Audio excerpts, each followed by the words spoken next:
Wanita hari ini. Wanita hari ini bijak mengatur, mengurus mata wantanya. Usahawati, ibu, istri, permaisuri.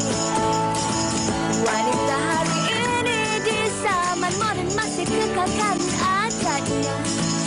Dihormati, disayangi, disanjungi. Wanita hari ini. Terus menginspirasi dan menceriakan hari-hari anda. Assalamualaikum warahmatullahi wabarakatuh. Selamat sejahtera, selamat tengah hari kami ucapkan kepada anda semua penonton setia Wanita hari ini. Untuk siaran 26 Julai 2021, hari ini hari Isnin, bertemakan saya Uyaina dan juga Sugita Chandran yang saya ingat nak pergi red carpet ni. Saya tahu baju saya hari ini saya suka sangat. Cantik tema lah, warna Sugi. Bersesuaian dengan tema warna baju awak, memberikan mood yang saya kira cukup bertenaga untuk hari Isnin ini, minggu yang baru. Dan tadi Yana dan saya sempat berbual. Yana kata hari ini dah 26 hari bulan Julai. Betul. Cepatnya masa berlalu. Wow, tip-top dah hujung tahun saya kira. Okey, tapi apa pun kami berharap anda semua dalam keadaan yang sihat, sudah pun memulakan minggu yang baru ini dengan cukup ceria. Dan semalam Yana, hujung minggu mungkin ramai dalam kalangan mereka telah pastinya menghabiskan masa di rumah bersama dengan insan-insan yang tersayang. Mungkin yang single itu menghabiskan masa menonton Sukan Olimpik Tokyo 2020. Sugi tengok ke semalam? Saya tengok. Acara apa Sugi tengok? Saya tengok sukan gimnastik, tengok berenang, renang sekejap saya tengok. Adalah saya tukar-tukar tengok beberapa acara saya sempat. Awak? Saya juga sama macam Sugi dan sempat juga saya menonton pelayaran semalam. Dan hari ini akan ada lagi 3 acara yang dipertandingkan, iaitu pelayaran dan juga badminton. Dan semalam sebenarnya kan Sugi, saya sempat bertanya kepada pengguna-pengguna Twitter. Saya tanya, sekiranya diberi kesempatan untuk menjadi atlet negara, sukan apa yang anda ingin wakili? Ramailah bagi jawapan macam memanah, berenang, badminton. Tetapi ada satu sukan ni yang paling ramai jawab. Apa dia? Sukan lari. Sugi nak tahu tak lari apa? Lari apa? Ada yang jawab lari dalam guni. Ada juga yang berjawab lari dari masalah, dan yang paling popular adalah berlari-lari di fikiran awak. Wow, itu pick up line tu. Okey, tapi apa pun kami berharap anda terhiburlah juga dengan memberikan jawapan-jawapan yang jana baru saja. Kongsikan. Bukan jawapan saya tau. Jawapan peminat. Uyaina kongsikan. Okey, baik. Dan kepada atlet-atlet negara, terima kasih kerana mewakili negara. Menang atau kalah tidak mengapa. Kami semua masih akan memberikan sokongan kita yang sepenuhnya. May the force be with you. Yes. Baik, itu berkenaan dengan Olimpik, dan seperti biasalah di awal siaran kami akan memberikan sedikit update ataupun informasi terkini berkenaan dengan statistik COVID-19 yang berlaku di negara kita sehingga semalam. Kalau kita lihat jumlah kes yang dicatatkan adalah sebanyak 17,045 kes dan jumlah kematian pula adalah sebanyak 92 kes. Namun begitu, ingin juga kami tekankan di sini adalah jumlah kes sembuh iaitu sebanyak 9,683 kes. Ya Yana, dan kalau kita lihat pemberian dos vaksin Yana, dos pertama sudah pun mencatatkan angka 11.5 juta, dos kedua 5.4 juta, menjadikan jumlah dos pertama dan kedua yang diberikan kepada rakyat Malaysia melebihi 16 juta dos. Jadi teruskan anda yang belum lagi mendapatkan vaksinasi anda, terus daftarkan diri anda menggunakan aplikasi My Sejahtera. Yang dah daftar tu anda perlu menyemak ya, kadang-kadang anda lupa tapi dah dapat tarik dan anda pun alamak kenapa saya belum dapat tarik, tapi sebenarnya dah dapat tarik. Jadi sentiasa orang kata update aplikasi My Sejahtera dan semak sama ada anda telah pun mendapat tarik vaksinasi anda, sebab sama-sama kita harus membantu satu sama lain. Saya kira Yana, dalam situasi sebegini kalau kita menuding jari bukanlah cara yang terbaik. Jadi kita hanya mampu dan kita harus bantu satu sama lain. Betul tu Sugi. Saya setuju dengan apa yang Sugi katakan. Dan kami juga nak wawarkan kepada anda tentang topik yang kami akan bincangkan pada hari ini. Tetapi sebelum itu, ni kami ada rangkumkan beberapa video yang mungkin boleh memberikan inspirasi dan idea kepada anda, terutamanya kepada para ibu bapa yang ingin dilakukan bersama-sama dengan anak-anak anda dalam tempoh pandemik ni. Jom sama-sama kita saksikan.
dekat, dendamkan teman.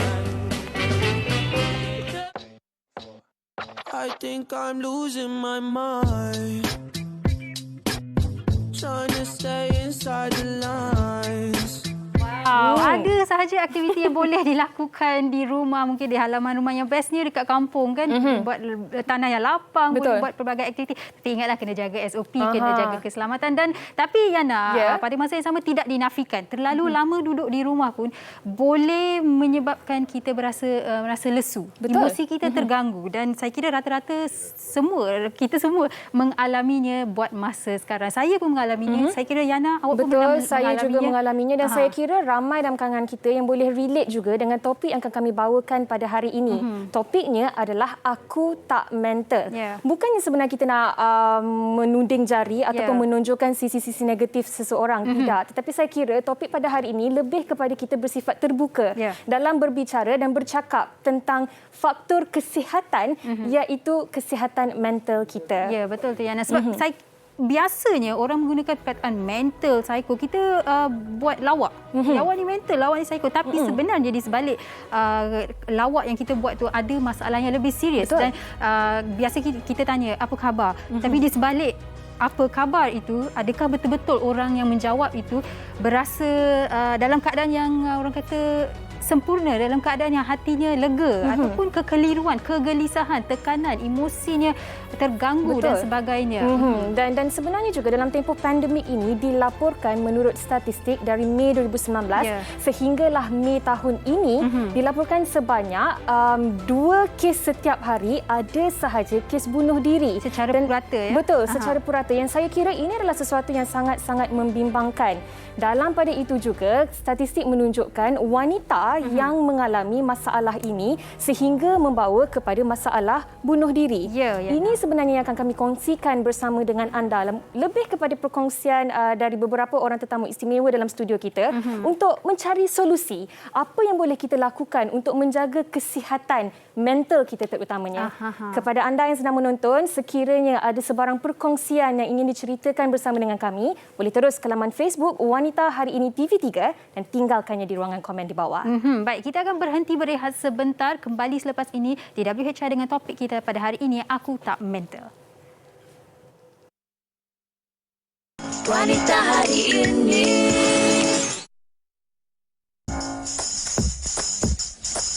Wanita Hari Ini.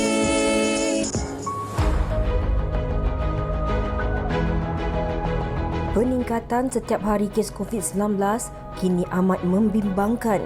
Begitu juga dengan masalah kesihatan mental.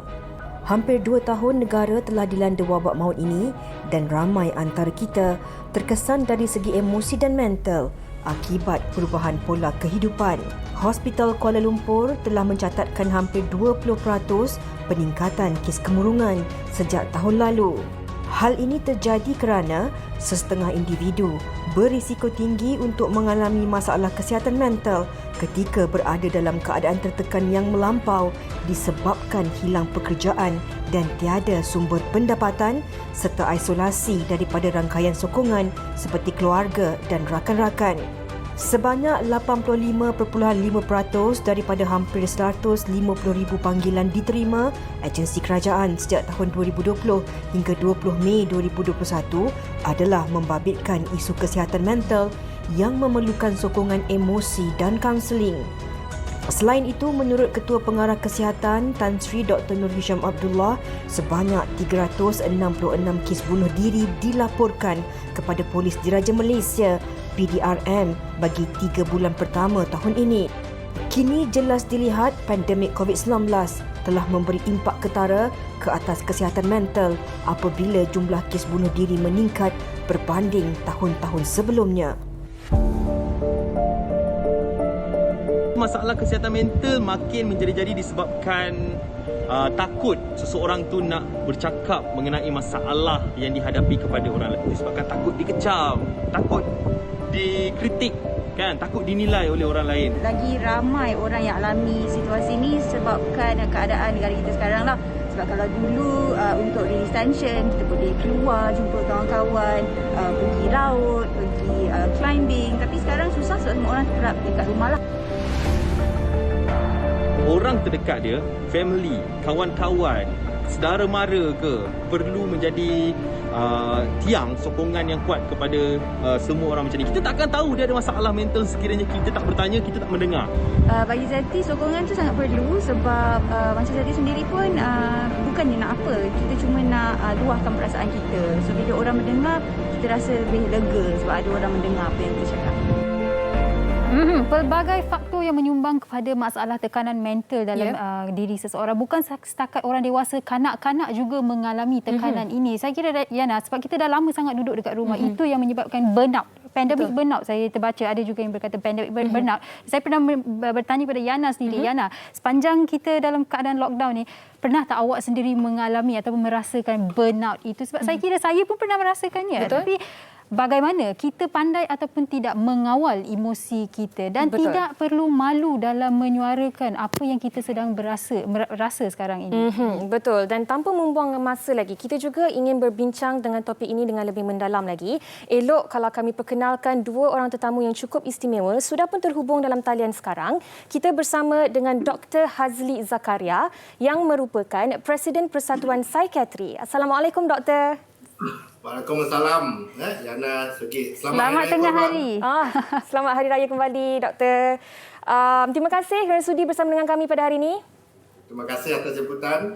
Okey, kita juga bersama dengan seorang lagi tetamu iaitu Sharifah Sakinah Al-Khairit. Apa khabar, Sakinah? Baik. Wow, nama panjang sekali. Saya ada benti sekali tau. Hai Sakinah. Sakinah? How are you? Okey, alhamdulillah sihat. Ya, Doktor. Sakinah, kalau nama panjang tu maksudnya ada buat salah tu. Okey. Orang dulu-dulu. Kalau nakal je dia panggil nama panjang. Ya, betul. Terutamanya mak-mak kita lah Ya, kan. betul. Okey, baik Doktor. Dan juga Sakinah, mungkin kita tanpa melengahkan masa, kita terus nak meneruskan perbincangan kita. Dan mungkin perbincangan kita pada hari ini boleh memberikan semangat dan perspektif lain pada orang yang sedang menonton. Baik Doktor, memandangkan situasi sekarang ni Doktor, seperti yang saya dan Yana dah kongsikan, rata-rata semua orang mengalami isu tekanan ini, terutamanya anxiety, kegelisahan. Dan mungkin sebagai mukadimahnya Doktor, boleh Doktor kongsikan, ini mungkin tidak normal bilangan kes yang meningkat secara mendadak, tetapi adakah normal bagi seseorang berasa sebegini dalam keadaan pandemik sebegini? Okey. Assalamualaikum warahmatullahi wabarakatuh. Selamat pagi. Terima kasih pada Yana, pada Sugi atas soalan ni, pada Sakinah juga supaya kita dapat berkongsi maklumat sedikit ya. Jadi satu benda yang saya nak clearkan sikit. Kita kadang-kadang itu kita selalu tersalah guna pakai terminologi kan. Macam kita nak bezakan antara penyakit mental dengan kesihatan mental yang tak sihat. Maksudnya kan masalah mental ataupun penyakit mental. Kita rangkumkan semua tu satu saja dan kata kau ni mental. Betul. Masalah mental, macam contoh tadi cakap burnout, stres, tekanan. Semua itu adalah benda yang normal, physiological ataupun respon kepada sesuatu yang berlaku kan.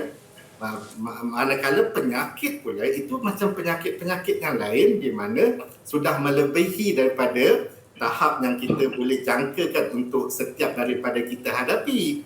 Jadi ada dua benda yang kita boleh katakan normal, satu lagi tu masalahnya bila sebut perkataan tak normal tu yang buatkan orang semua macam tak selesa. Betul.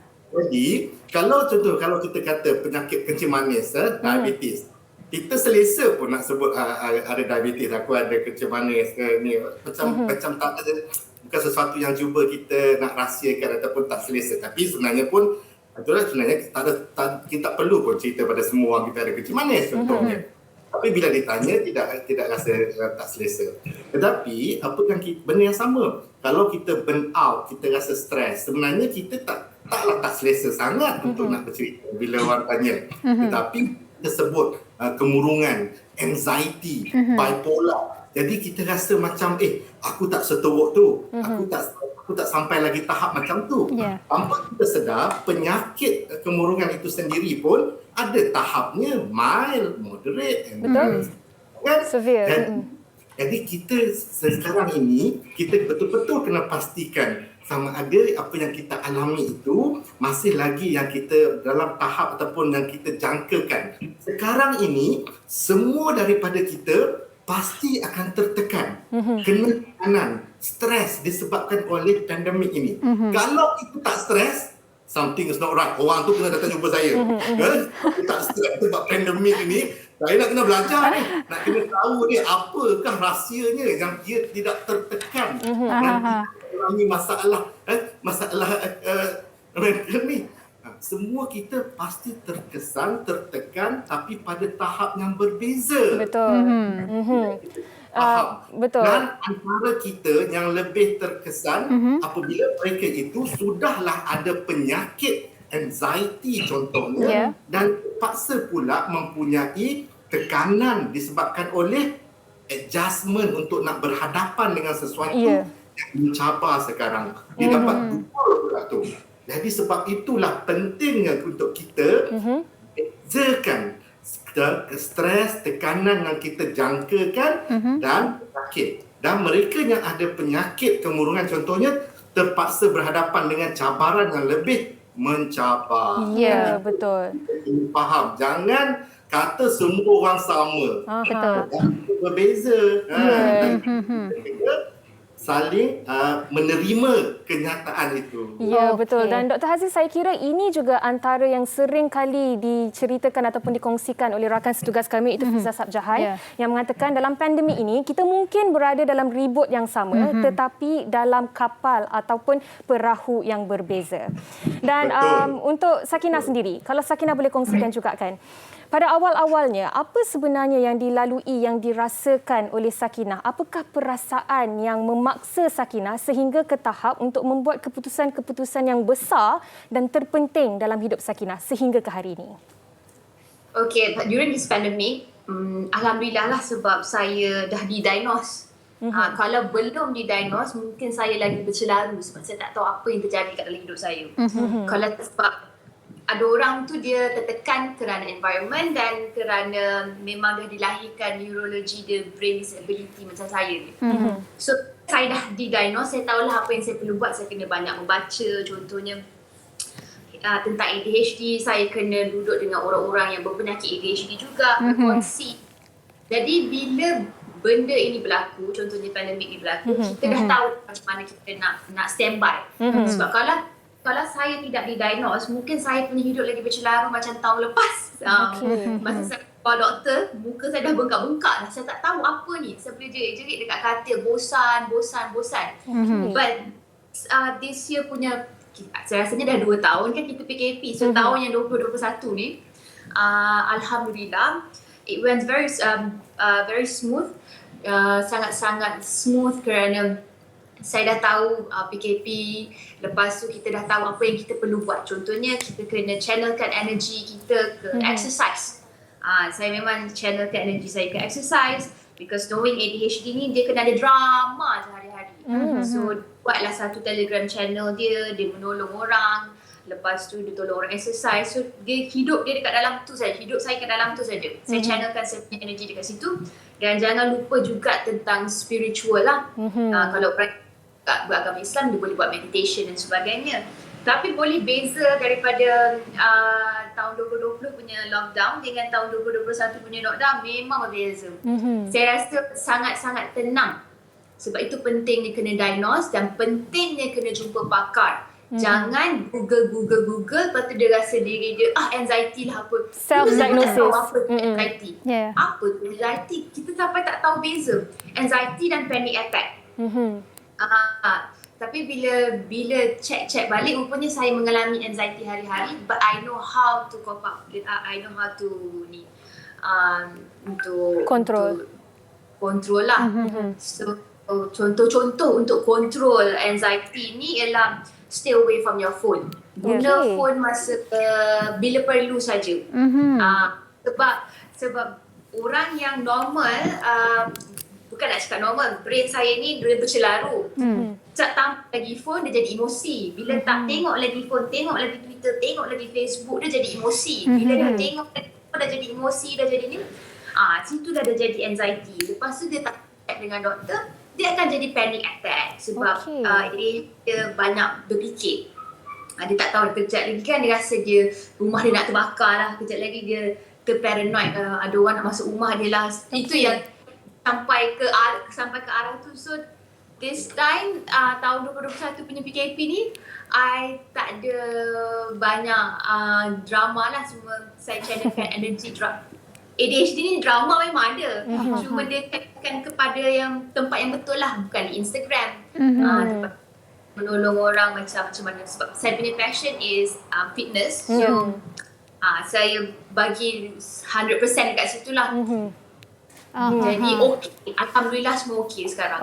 Saya suka apa yang Sakinah kongsikan, sebab daripada sesuatu yang hampir orang kata meragut nyawanya, boleh dikatakan Sakinah, tetapi kini menyalurkannya kepada sesuatu yang lebih positif. Ya, betul tu Yana. Sebab tapi ramai dalam kalangan mereka mungkin tidak pasti bagaimana untuk melakukan apa yang seperti Sakinah lakukan. Sekejap lagi kita nak bertanya kepada doktor bagaimana boleh kita membantu mereka yang kebanyakannya menidakkan situasi mereka.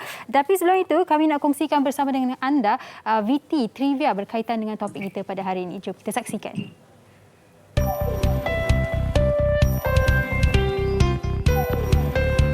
Pertama, berkongsi rasa dengan orang tersayang, bercerita dengan ahli keluarga atau rakan tentang masalah yang dihadapi akan membuatkan anda rasa dihargai. Hal ini dapat membantu anda kekal dalam kesihatan mental yang baik selain ia dapat meringankan beban emosi dan pemikiran. Kedua, kekal aktif. Anda boleh lakukan senaman seminggu 2 kali kerana ia boleh menyihatkan di samping membantu anda menjadi lebih fokus. Yang ketiga, menjaga pemakanan. Anda dinasihatkan untuk makan dalam keadaan yang teratur. Elakkan mengambil makanan dan minuman yang mengandungi kafein dan gula yang berlebihan. Keempat, berehat seketika. Anda disarankan untuk memberikan sedikit masa iaitu me time untuk diri sendiri dengan melakukan aktiviti yang disukai. Tidur yang secukupnya supaya dapat melupakan sejenak masalah yang dihadapi. Akhir sekali, rujuk kepada mereka yang profesional. Jangan malu untuk mendapatkan nasihat daripada pakar, kaunselor jika anda merasakan masalah anda semakin teruk. Diharap kesemua tips ini berguna untuk anda dalam mengatasi masalah kesihatan mental.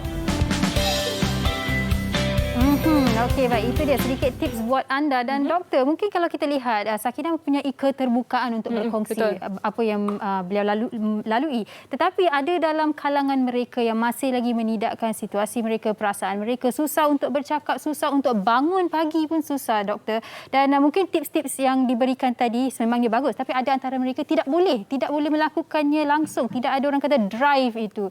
Jadi doktor, bagaimana boleh seseorang membantu diri mereka dan pada masa yang sama mungkin orang di rumah itu mengambil langkah untuk membantu orang yang mereka melihat ada masalah kesihatan mental. Okey. Tips yang dibagi tadi itu amat berguna untuk mereka yang mempunyai kesihatan mental yang tak sihat ataupun masalah kesihatan mental. Tetapi kalau dia sudah mendapat diagnosis penyakit mental, contohnya penyakit anxiety, panic disorder ataupun kemurungan, tips-tips untuk yang disarankan itu sudah tidak cukup lagi. Maknanya tak cukup. Kita perlukan penambahan. Sama lagi contohnya macam bila orang tu ada kencing manis, dia memang kena jaga makan, kena exercise, tapi dia sudah sampai tahap yang dia memerlukan lebih daripada itu. Sama juga untuk orang yang ada kemurungan contohnya, dia siapa kata dia orang tak nak berlari? Kenapa dia tak nak buat exercise? Kenapa dia dah tengok, dah follow Sakinah punya exercise tu. Tapi dia nak bangun daripada katil, nak ke bilik air pun dia tak ada tenaga. Sebab dah mengalami kemurungan. Dan apa yang patut dibuat macam Sakinah sarankan, dapatkan pengesahan dahulu yang kita ini sudah melebihi tahap stres, tahap yang kita ni dah kesihatan mental tak sihat ataupun sudah ada penyakit. Bila kita dah ada ilmu dan kita faham dan kita tahu apa yang kita perlu buat, itulah yang amat membantu. Dia kena ada kombinasi biological component, psychological, social dan spiritual. keempat-empat tu perlu ada bila mereka sudah dikategorikan sebagai mereka yang ada penyakit mental. Baik. Jadi kadang-kadang itu mereka yang ni belum cukup syarat nak jadi penyakit mental, dah tak sabar-sabar nak disuruh jadi penyakit mental. Yang mereka yang sudah ada penyakit mental tu sendiri takut untuk datang berjumpa. Dan itulah yang selalu yang berlaku. Belum jumpa lagi untuk sahkan diagnosis, dah menjaja dekat social media, dia ada ni lah, dia ada tu lah. Tetapi bila disuruh untuk dapatkan pengesahan, tidak dapat. Dan itulah yang kita kadang-kadang tidak mendapat informasi dan maklumat yang tepat. Ya? Contohnya macam keinginan untuk bunuh diri, itu adalah salah satu gejala penyakit kemurungan. Orang yang stres, burn out macam mana pun, dia tak akan ada keinginan untuk bunuh diri. Jadi itu pentingnya untuk orang itu sendiri dah sampai satu tahap yang dia rasa saya memerlukan pengesahan untuk saya mulakan proses penyembuhan kalau kita ada sakit. Kalau tak ada penyakit, kita boleh guna kaedah-kaedah lain untuk kurangkan tekanan yang kita alami. Itulah pentingnya kita untuk mendapatkan pengesahan tersebut. Jadi contohnya ni pada Sakinah lah. Bila dia tahu sakitnya itu jadi dia dah boleh kontrol, bukan penyakit itu yang kontrol dia. Kita nak gunakan contoh yang Sakinah dah buat. Dr. Hazli, kita dah faham sekarang ni yang paling penting adalah diagnosis ataupun pengesahan itu tadi. Tetapi Kina, kalau Kina boleh kongsikan kepada seluruh penonton setakat ini. Kina dah bercakap tadi tentang bagaimana perbezaan pada tahun 2020, tahap stres yang dah lalui dan sekarang dah boleh kontrol situasi pada tahun 2021 ini. Tetapi apa sebenarnya turning point yang membuatkan Kina rasa macam saya dah tak boleh hidup begini dan saya perlu mengambil kontrol ataupun mengambil kawalan semula terhadap hidup saya. Apa turning point untuk Kina? Okay, so masa bila kita ada tergerak hati nak change tu, bila kita dah penat sebab bila dah sakit, dah jumpa doktor. Sakit tu kita kena lawan lah. Yang lawan tu macam doktor tu katalah kencing manis ni semua, tapi nak cara lawan dia dengarlah cakap doktor ada bagi ubat.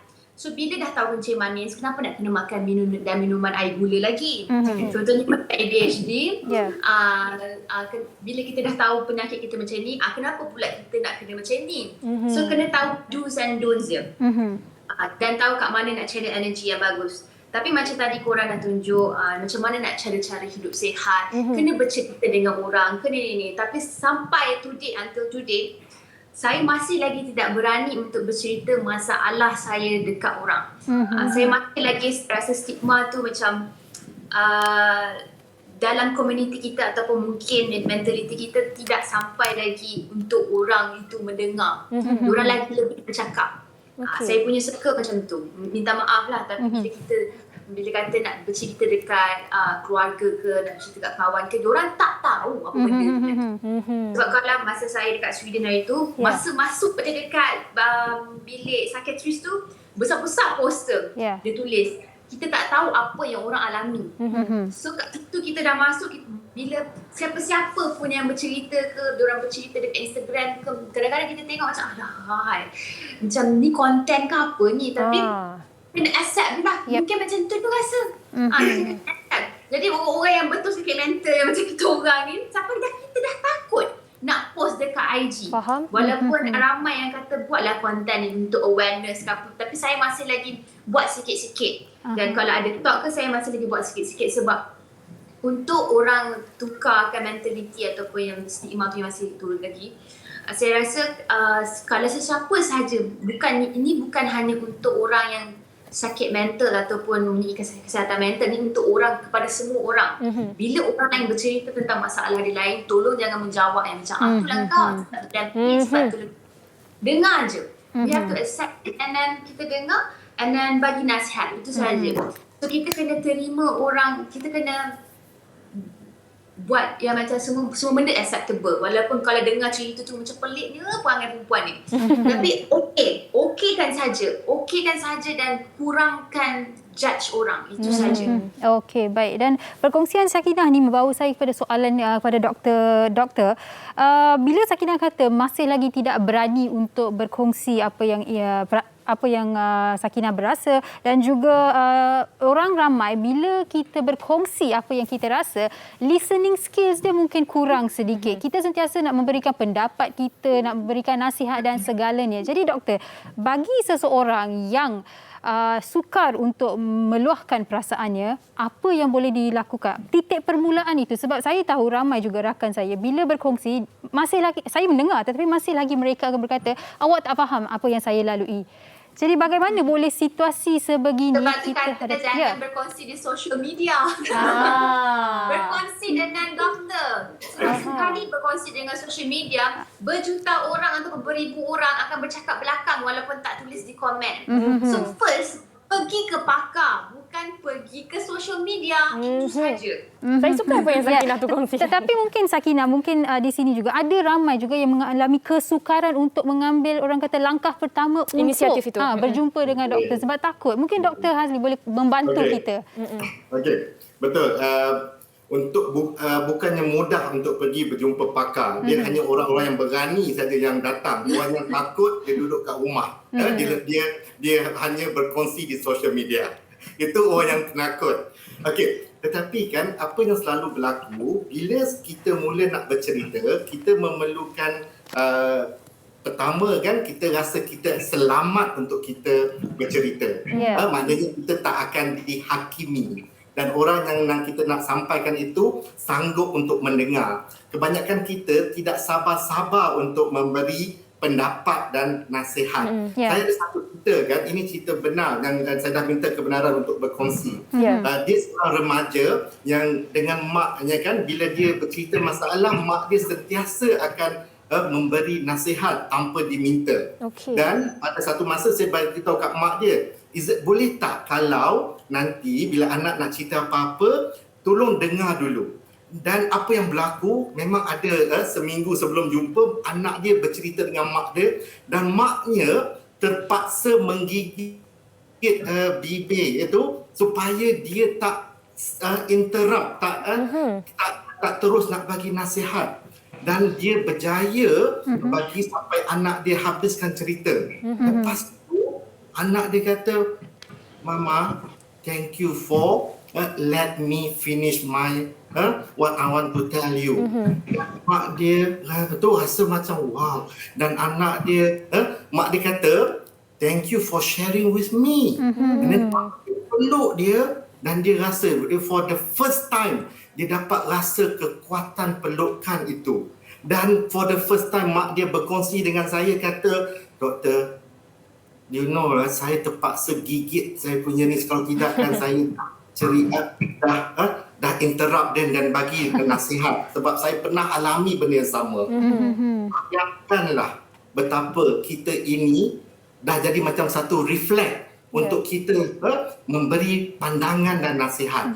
Tanpa kita sedar, mungkin nasihat yang kita nak berikan itu orang itu sudah lakukan pun, sudah buat pun, tanpa kita bertanya terlebih dahulu. Jadi mintalah kebenaran sebelum kita nak memberi nasihat ataupun pandangan. Itu adalah the sense of respect. Dan kalau tunggu sampai orang itu bercerita. Jadi sebenarnya tidak susah kan? Jadi sebab itu mereka tidak mahu bercerita, belum habis lagi dah kena potong. Kena potong. Sakinah sebab itulah dia orang keluarkan di social media, tak ada siapa nak potong. Mungkin boleh jadi jugalah, tapi saya suka sangat-sangat apa yang Dr. Hazli kongsikan. Tingkatkan skill pendengaran kita dan kurangkan skill melatah ataupun respon secara terburu-buru. Kadang-kadang kita hanya memerlukan sepasang telinga untuk mendengar dan itu pun susah bagi ramai orang. Dan untuk Sakinah sendiri, kita dah faham sekarang ni yang Sakinah sudah pun melalui diagnosis dan sekarang ni berjaya, boleh dikatakan berjaya untuk kontrol situasi yang sedang Sakinah alami.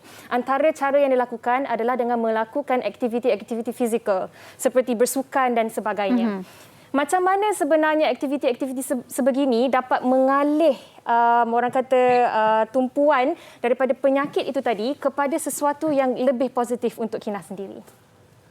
Sebab saya memang dah bersenam daripada dulu lagi. Jadi kalau kita bersenam seorang-seorang pun tak jadi dekat mana. Yang jadi pun kat diri sendiri. Memang bersenam bagus, is happy, dia boleh charge endorphin because endorphin is the natural painkiller. Semua seronok, tapi kita bila dah jadi pandemik macam ni, kita nak lebih. Of course, kita always nak lebih. So, kita memberi lebih lah. Apa yang kita memberi lebih, kita memberi lebih dekat siapa yang nak join kelas fitness Sakinah. Walaupun diorang bayar dengan amount yang kecil, tapi macam-macam saya bagi dekat diorang. Dapat anak diorang nak workout pun saya bagi juga. Saya buat juga setajam-setajam sebab saya suka. Saya suka sebab saya dapat alih energi dekat situ. Dan saya akan social media ni kerana memanglah orang kata kena tahu apa yang terjadi dekat luar, tapi kalau benda tu mengefekkan saya punya kesihatan mental, minta maaf lah, saya kena turn off that button untuk demi kena menjadi sedikit selfish untuk ni lah. Kadang-kadang orang kata tak fikir ke pasal Palestine ke apa benda kadang-kadang tu sampai tak ada konten dekat Instagram, masih exercise. Sebab saya memang mute semua benda tu untuk kita, sebab kita takut jadi emosi. Bila kita jadi emosi, kita dah lari dah apa goal kita sebenarnya nak during this pandemic.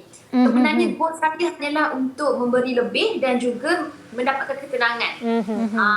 Itu saja yang saya nak. Okey, mungkin ini boleh juga dikatakan healthy boundaries ya, Sakinah. Dan mungkin kalau boleh kita dapat sedikit pesanan daripada Dr. Hazli sendiri buat masyarakat Malaysia ataupun penonton-penonton kita yang sedang menonton sekarang ni. Pada masa sekarang, bagaimana boleh mereka mengatasi apa-apa tekanan yang mereka sedang lalui? Okay. Kepada mereka yang ada tekanannya, ini yang penting untuk kita, macam yang Sakinah katakan, exercise, buat bersama-sama. Kerana apa yang penting adalah nak dapatkan balik connection tu, connecting tu. Kita ni social distancing ni yang kita jarakkan ini menyebabkan kita hilang salah satu bentuk sokongan yang amat penting, iaitu kita punya physical connection yang selama ini kita tidak beri perhatian.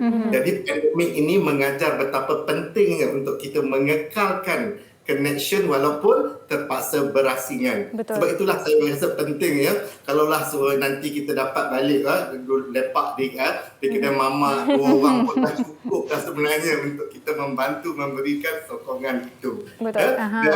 Dan yang penting yang tadi yang saya nak cakap, Sakinah, bukan selfish, Sakinah, is a self-care. Priority. So that is something that we need to do as well. Kita jaga orang lain. Tapi kita jaga kita juga kan. The first thing, kita jaga diri kita dulu, dan dengan itu kita boleh membantu dan memberi kepada orang lain. Wow. Kalau sendiri pun berterabur nak tolong orang pun susah juga. So diri sendiri perlu dan tolong orang. Jaga diri sendiri terlebih dahulu, barulah kita boleh jaga kita yang lain. Saya kira ini adalah ringkasan atau perumusan terbaik untuk perbincangan kita pada hari ini. Terima kasih sangat-sangat Sakinah sebab sudi berkongsi pengalaman hidup peribadi Sakinah kepada seluruh masyarakat. Dan yang paling penting, terima kasih juga kepada Dr. Hazli Zakaria selaku Presiden Persatuan Psikiatri atas input-input berguna dan bermanfaat yang dikongsikan pada hari ini. Terima kasih Doktor dan Sakinah. Jaga diri. Assalamualaikum. Bye Kina. Bye. Dan saya kira saya tertarik juga untuk membaca satu mutiara kata yang mana dia berkata, mental health is not a destination, it's a process. It's about your drive, not where you are going. Dia kalau kita terjemahkan ke dalam bahasa Melayu, dia lebih kepada pemanduan kita dalam kehidupan, bukan tujuan ataupun destinasi yang kita nak capai ataupun tuju tu. Setuju sangat Yana, dan ia adalah satu proses. Kita harus faham yang itu bukan orang kata shortcut. Betul. Tiada shortcut. Okey, baik. Anda di rumah, kami berharap sangat yang apa yang dibincangkan sebentar saja tadi memberikan anda pencerahan, memberikan anda semangat dan tidak perlu malu. Dan bagi anda yang mungkin belum lagi mendapat keberanian itu untuk berkongsi apa yang anda rasakan, kami berharap sangat anda boleh mendapatkan keberanian itu. Betul. Baik, kita akan berehat sebentar, Yana, kembali selepas ini bersama dengan Ikhwan Fatana. Jangan ke mana-mana. Wanita hari ini.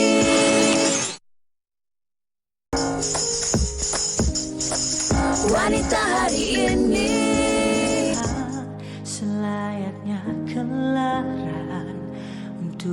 Jelitawan yang menjadi rebutan, istri soleha, budimu mempesona, menawannya bicara, dicemburui semua. Demi menjaga agama, teguh kau bertahan, iman dan takwa.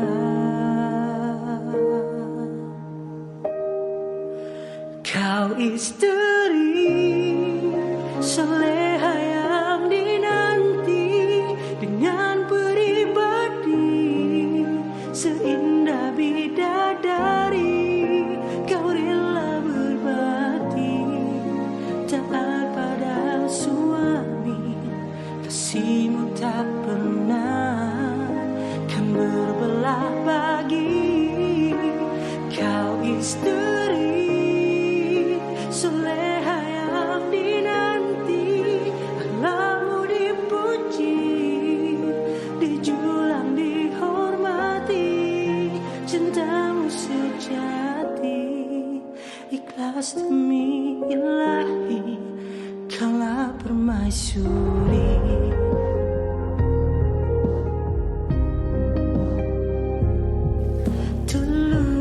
Itu dia tadi lagu Isteri Solehah, nyanyian Ikhwan Fatana yang saya kira cukup mendayu dan menyentuh perasaan. Dan kita sudah pun terhubung dalam talian sekarang ini bersama dengan Ikhwan. Hello, selamat tengah hari Ikhwan. Hello, selamat tengah hari. Apa khabar? Baik. Ikhwan sihat? Alhamdulillah, macam inilah. Okey, pertama sekali kami nak ucapkan tahniah di atas pelancaran lagu Isteri Solehah ni. Terima kasih banyak. Dah berjumpa ke dengan calon isteri tu? Itu rasa soalan yang berat untuk dijawab. Okey, tak apa. Soalan berat kita tak jawab. Kita jawab soalan yang tidak sebegitu berat. Berkaitan dengan lagu ini, Isteri Solehah. Boleh terus kongsikan Ikhwan mengenai lagu ini? Okey, lagu ni sebenarnya saya ingin tulis sebab saya ingin menghadiahkan satu lagu kepada para wanita di luar sana lah. So saya cuba mencari lagu-lagu yang berkenaan dengan wanita. Alhamdulillah saya jumpa dengan satu title yang berjudul Isteri Solehah. Selepas saya tengok ramai orang yang mula berubah daripada kurang baik kepada yang lebih baik. Jadi pengalaman penghijrahan tu buatkan saya datang idea untuk tuliskan lagu Isteri Solehah ni. Satu lagu ni sebenarnya bukan saja penghargaan kepada seluruh wanita, tapi dia juga satu motivasi dan juga semangat kepada mereka yang sedang dalam perjalanan nak berusaha. So ini adalah salah satu lagu untuk bagi semangat lah, bagi motivasi kepada mereka yang nak berubah tapi banyak kecaman dan sebagainya. Jangan putus asa dan insya-Allah akan jumpa juga jalan untuk bertemu, untuk menjadi seorang yang terbaik. Wow. Sangat mendalam. Dan difahamkan lagu ini adakah Ikhwan Fatana sendiri yang menulis liriknya? Betul. Lagu ni saya kompos, saya buat lagu dan juga lirik sendiri. Ini masa lagu ni saya buat masa pertama sekali kita PKP tu. Maksudnya first lockdown. Tahun lepas. Maknanya Ikhwan Fatana tulis lagu ni in the future lah untuk bakal isteri nanti. Itulah sebab ramai juga yang komen kan. Ini kahwin pun belum lagi, kenapa buat lagu pasal isteri pula, macam tahu je kan.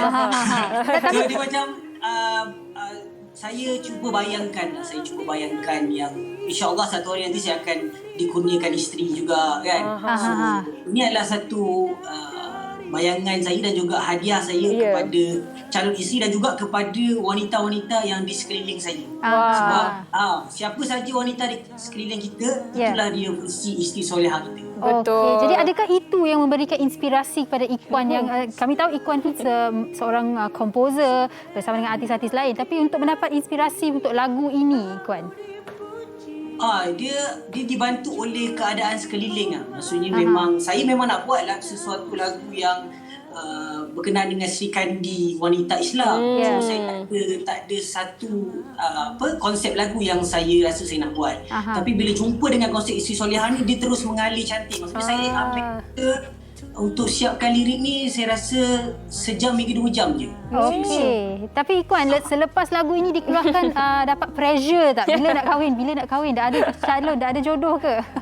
Saya sebenarnya dapat pressure daripada lama ni dah. Tapi saya anggap benda ni sebagai satu perjalanan lah. Sebab kita pun tak tahu perjalanan kita macam mana kan. Tapi saya tak pernah tidak mengharap lah yang saya akan berjumpa dengan jodoh kan. Sentiasa berdoakan. Tapi saya tidaklah meletakkan satu tekanan sebab kita dah hidup dalam keadaan yang tertekan sekarang ni kan. So, jadi saya cuba nak berkongsi apa saja motivasi melalui lagu dan saya rasa lagu ni sangat sesuai untuk memberi motivasi kepada wanita-wanita di luar sana supaya jangan terlalu fikirkan sangat tentang jodoh ke apa ke. Yang penting kita usaha untuk jadi yang lebih baik, insya-Allah dia akan jadi magnet kepada jodoh anda. Yang paling penting mesti bakal isteri tu rasa sangat-sangat berbangga walaupun belum menjadi isteri dah dapat lagu. Okey, terakhir sekali untuk Ikuan Fatana, kalau ada penonton sekarang ni yang nak mengikuti perkembangan terkini Ikuan, bagaimanakah caranya juga untuk mendengar lagu-lagu karya Ikuan Fatana? Okey, anda semua boleh search di YouTube, di mana-mana platform digital kegemaran anda semua boleh search Ikuan Fatana dan saya rasa saya ada lebih kurang dalam 9 lagu nyanyian saya sendirilah selain daripada lagu yang saya tulis untuk orang lain dan saya berharap anda semua dapat menyokong karya saya sebab tanpa sokongan dan juga bantuan daripada anda semua untuk mendengar karya-karya saya, maka tak ada maknalah karya yang saya keluarkan. Jadi saya harapkan anda semua boleh mengikuti saya di semua laman sosial. Saya ada laman sosial yang seperti mana anda ada. Boleh search Ikuan Fatana dan kita boleh jumpa kat sana lah. Okey. Baik Ikuan, terima kasih banyak-banyak Ikuan. Jaga diri dan apa juga keadaannya Ikuan berasa tertekan ataupun tidak, Ikuan, kami berharap Ikuan boleh melaluinya dengan tenang. Mungkin jadi boleh jadi juga yang sedang menonton wanita hari ini sekarang ni adalah bakal zaujah Ikuan Fatana. Okey Ikuan, terima kasih. Assalamualaikum. Bye. Salam, bye. Wah, itu tadi perkongsian Isteri Solehah lagunya. Sangat-sangat sedap. Lepas saya rasa saya nak pergi dengar lagi sekali. Baik, kepada anda jangan ke mana-mana. Kita nak berehat seketika. Kita akan kembali selepas ini di Wanita Hari Ini. Wanita Hari Ini.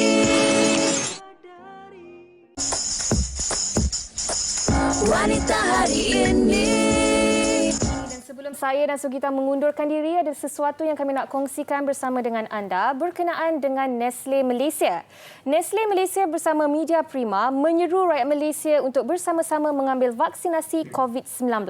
Marilah kita berganding bahu dan membantu sahabat barisan hadapan demi kebaikan keluarga dan negara kita yang tercinta. Daftarlah sekarang di MySejahtera dan ayuh bersama kita hentikan wabak ini. Jom kita tengok dulu paparan ni. Bersama kita berganding bahu hentikan wabak ini. Daftar untuk vaksinasi anda melalui MySejahtera. Pesanan prihatin daripada Nestle Malaysia dan Media Prima. Okey, baik. Terima kasih kepada anda semua yang setia bersama kami dari awal sehingga hujung tadi. Dan kalau boleh kami ingin sentiasa mengingatkan anda supaya kita semua menjadi individu yang lebih berprihatin. Sebab kita semua dalam pandemik ini bersama. Jadi mungkinlah kan kalau ada dalam kalangan ahli keluarga ataupun kawan-kawan anda yang sukar untuk menyuarakan, untuk berkongsi masalah mereka, perasaan mereka, kita banyak bertanya kepada mereka. Betul. Dan kepada anda yang mengalami masalah, tidak kira apa masalah sekalipun, cari orang-orang yang boleh anda percaya, cuba luahkan masalah anda kepada mereka dan kepada mereka yang menerima luahan perasaan daripada rakan-rakan ataupun ahli keluarga kita itu, cuba bersikap terbuka dan menjadi pendengar yang lebih baik selepas ini. InsyaAllah sama-sama kita lakukannya, Sugi. Ya, betul tu. Dan saya rasa ini adalah antara skills yang kita semua harus terapkan dalam diri kita sendiri. Kebolehan untuk mendengar daripada lebihkan memberikan pendapat, nasihat dan sebagainya. Sebab kadang-kadang ada orang dia tak nak nasihat pun, dia tak nak pendapat pun, dia hanya ingin meluahkan perasaan. Betul.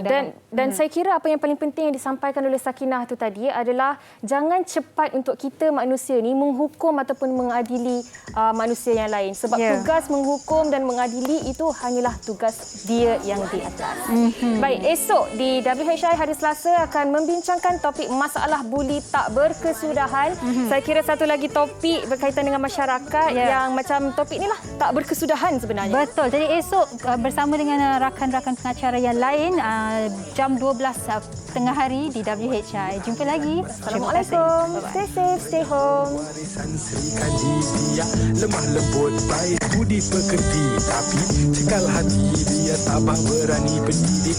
Puteri dalam hal jati diri dia permaisuri kepada si suami, kepada anaknya dia ratu di hati. Tunggak keluarga, kalau bukan dia siapa lagi? Wanita hari ini bijak mengatur, mengurus mata wataknya.